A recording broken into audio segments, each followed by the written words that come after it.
Alright guys, in a previous video, I showed how a larger 3S battery like the Superior Air 2000 can greatly outperform a lower performance battery like this Urgenix.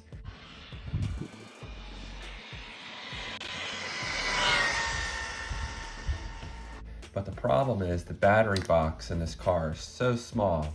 The only decent sized 3S battery I can fit in here that I found is this Urgenix.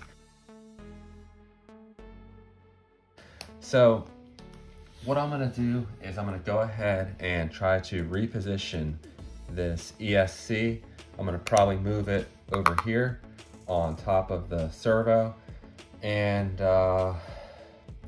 ultimately I'm gonna put a faster motor in here as well, probably a different ESC that can handle more amps as well, to really give this thing the kick in the pants that I think it deserves, or at least would be fun. But to remove this ESC, there's just double-sided tape on the bottom of it. So I put a screwdriver under here and I pried it up. I removed the tape from here. And then if you look at this side of the chassis, there's a decent amount of room. And what I'm hoping is that I can fit this much larger Superior 3000 mAh 3S battery in here. This thing is decently powerful. It certainly will provide more performance than even this one, which brought this car to 46 miles an hour stock. So this may well be able to bring it up to 47 or 48 miles an hour. And it's not gonna fit laying down like would be ideal, it's just too wide.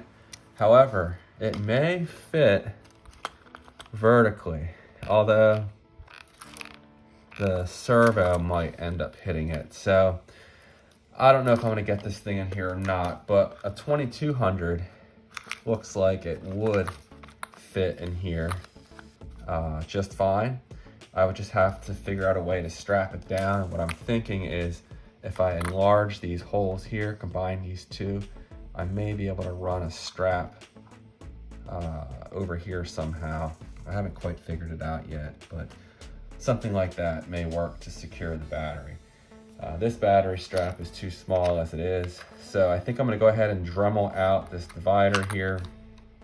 That way I can put a larger battery on this side, and then again put the ESC over the servo on this side here. Just mount it, something like that. And then maybe mounting something down here to make sure the battery does not interfere with the swing here of the servo.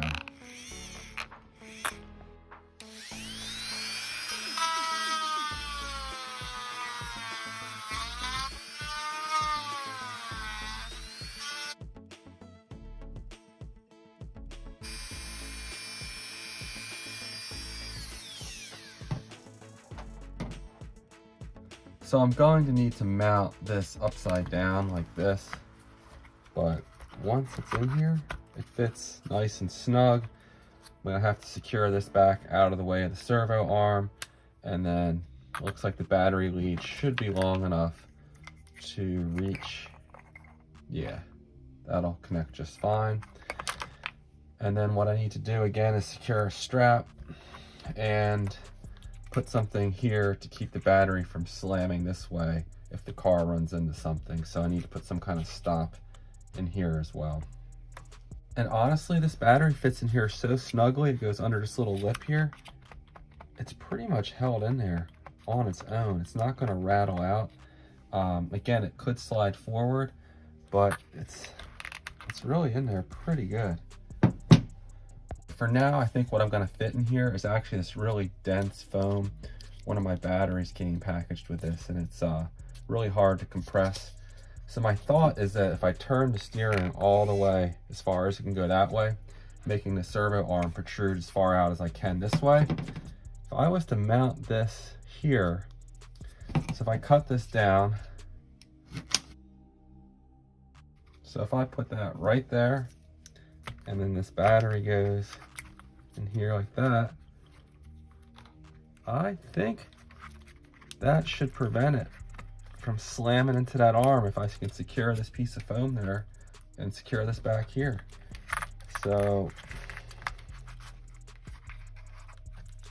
That looks promising. All right, so I've contoured this foam piece here. I took a little notch out of the bottom to fit the little lip there, and I cut this at an angle so I can glue it in here and it'll have as much surface area as possible. And all it needs to do again is protect this arm, so if the battery slams into it, it's not going to hit this. And I think that's all I'm going to need to do. I almost forgot, I still need to cut a slot in here and I guess through the side of the chassis here to secure the battery strap.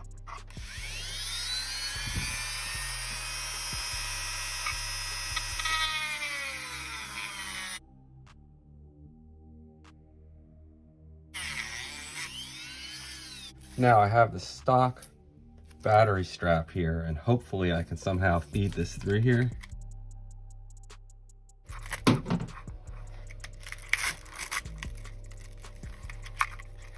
right.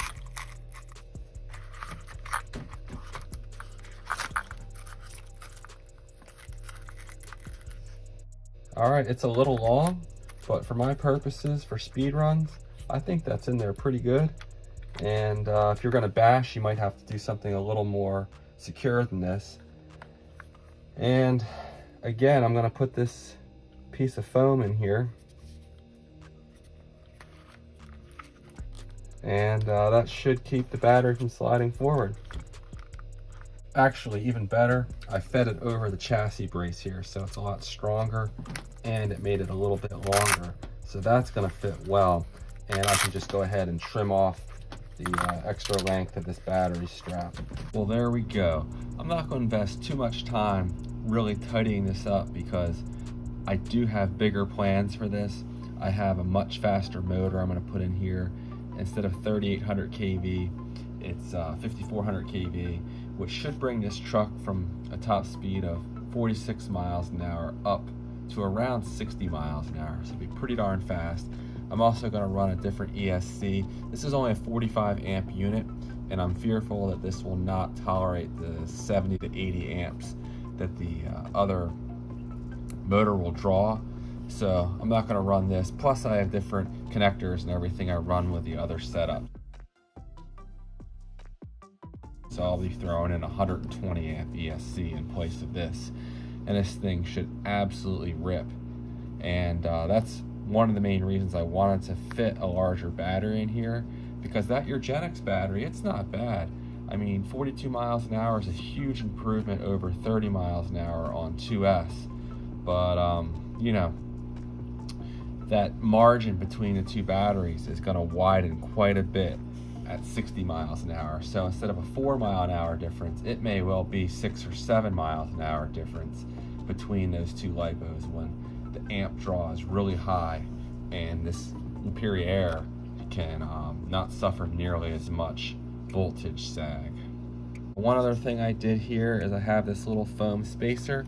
I'm just going to put this in here, and then I can cinch the battery strap up right on here and get it real tight. It grips well, and that's going to keep things in place better. And I don't think this thing's going anywhere. It's in there pretty good.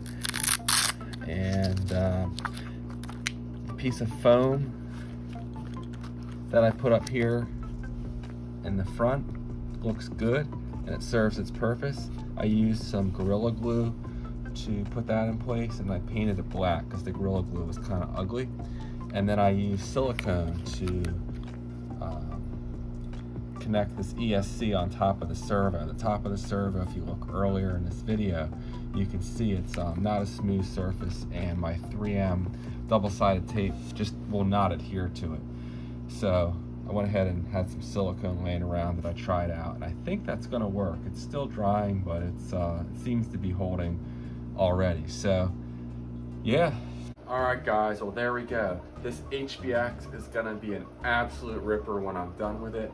46 miles an hour was pretty darn quick for a 12 scale truck, but I'm not going to be satisfied until I get this thing up around 60 miles an hour. I'm going to run it with these stock tires, and then later on I'm going to run some Gone Bananas foam tires on here in combination with that really hot 3650 5400 kV X-Team motor. Let me know in the comment section how much faster you think this Superior Air battery will be than the Urgenix. The Urgenix is not really a 2200 mAh. It's more like 1850 to 1900, and this one is significantly heavier, and in general a heavier LiPo is going to perform better than a lighter one, everything else being equal. But I'm really looking forward to getting this thing back out and seeing what it can do, and I'll see you guys on the next one. Take care.